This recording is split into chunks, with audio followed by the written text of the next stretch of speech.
The US warns Canada, buy the F-35 or else. Now, Canada didn't ask for a fighter jet referendum wrapped in a sovereignty crisis, but that's more or less what they'd been handed. Lockheed Martin's $19 billion fighter jet deal with Canada isn't unraveling because the aircraft failed a test or because Ottawa ran out of money. It's unraveling because a single statement crossed a political line that can't be uncrossed. Standing at a U.S. Air Force base in Arizona, the American ambassador to Canada suggested that if Ottawa chose a non-American fighter jet, the United States would have to reconsider how it defends North American airspace, including potentially flying its own aircraft into Canadian skies. The message wasn't subtle: buy our jets or the rules change. Within days, the largest foreign F-35 order in Lockheed Martin's history stopped being a certainty. Canada's defense minister confirmed that Prime Minister Mark Carney ordered a full review of the remaining fighter purchase. Negotiations with Sweden's Saab were no longer hypothetical. Only the first 16 F-35s are now locked in. The other 72 aircraft, representing roughly $16 billion, are officially back on the table. A threat designed to force compliance handed Canadian leaders the political justification they had never quite been able to manufacture on their own. For years, Canada struggled to justify the F-35 politically, even after it won the competition. The Air Force wanted it. Defense planners insisted it was necessary for interoperability with the United States under NORAD.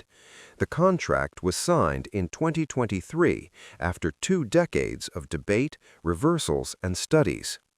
And then the environment changed. Trump began openly questioning Canada's sovereignty.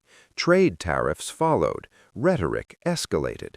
Suddenly, the idea of spending tens of billions on American defense hardware stopped looking like a neutral procurement decision and started looking like a political liability.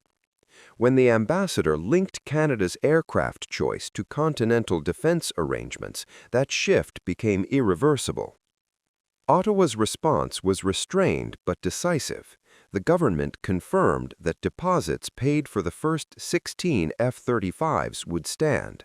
Those jets are already in production and will arrive later this decade, but the remaining aircraft are now subject to a strategic reassessment, language that signals far more than a routine audit. Polls show that a clear majority of Canadians now support either switching to Sweden's Gripen fighter or adopting a mixed fleet. That support isn't driven by technical analysis, it's driven by politics, jobs, and sovereignty. This is where the story stops being about jets. Saab's offer to Canada isn't just an aircraft proposal, it's an industrial package.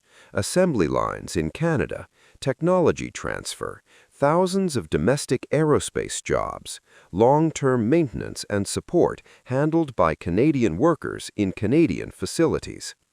Lockheed Martin, by contrast, offers participation in a global supply chain. Canadian firms manufacture components. Software, integration, upgrades, and final assembly remain firmly under American control. Canada buys access, not ownership. That distinction mattered less when relations were stable. It matters enormously when the supplier country starts framing defense cooperation as leverage. Canadian ministers have made that point quietly but consistently. Defense procurement is industrial policy. It shapes domestic capability for decades.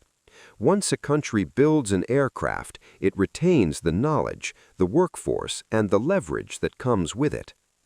The Gripen may not be a fifth-generation platform, but it solves problems the F-35 never could for Canada. It decentralizes dependence. It keeps money inside the domestic economy.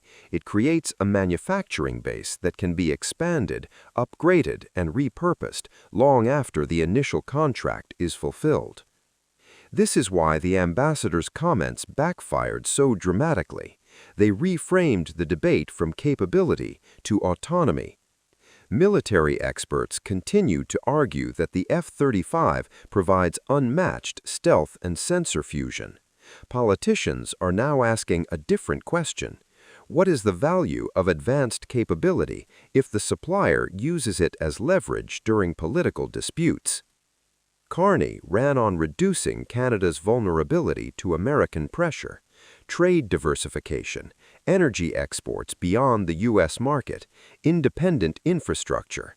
Canceling or downsizing the F-35 purchase fits neatly into that narrative. And crucially, the blame doesn't fall on Ottawa, it falls on Washington. If Canada redirects the remaining funds towards Saab, the government can point directly to threats against sovereignty and alterations to NORAD as justification. That argument resonates with voters, even those who accept that the F-35 is technically superior. Canada isn't just another customer, it's a foundational F-35 partner. Canadian participation provides legitimacy to the program within NATO. Losing Canada weakens the coalition effect that Lockheed Martin relies on to keep unit costs down and political support high. Other allies are watching closely. Denmark openly reconsidered its commitment after Greenland was mentioned. Portugal has already signaled discomfort. Canada stepping back would mark the third allied country to reassess its position following pressure from the same source. Lockheed Martin can't publicly criticize the administration driving this outcome.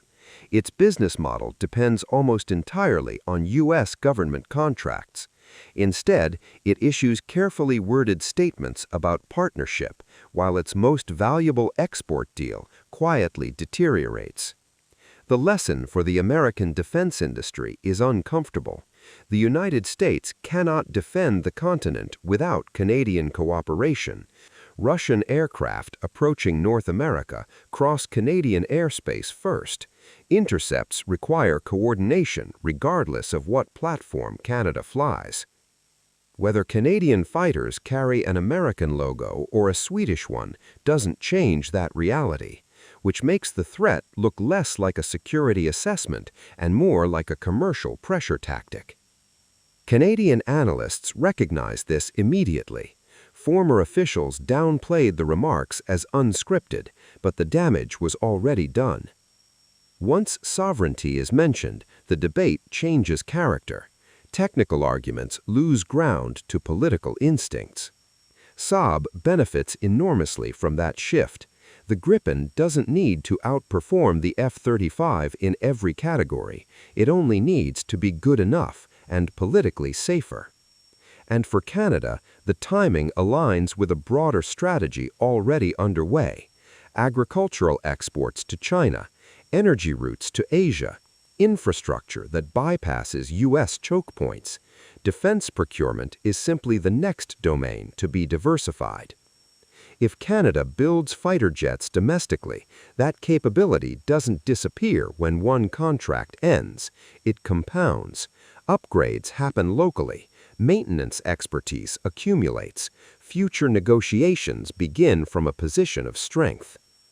This is precisely how Canada rebuilt its shipbuilding sector after decades of foreign dependence. Ottawa must soon confirm whether it intends to proceed with the remaining F-35 deliveries or formally amend the agreement. Mixed fleets offer political cover but operational complexity. 2 training pipelines, 2 logistics chains, higher long-term costs. The Canadian Air Force has historically avoided that model for a reason. A clean pivot would be disruptive but decisive. Cancel the remaining aircraft, accept penalties, redirect funds, build domestically. What once seemed unthinkable now looks plausible, not because Canada changed its mind, but because the environment changed around it. The largest foreign F-35 contract in history is no longer collapsing quietly. It's doing so in plain sight, driven not by engineering flaws or budget pressures, but by the replacement of diplomacy by coercion. and the longer that pressure continues, the easier Canada's decision becomes.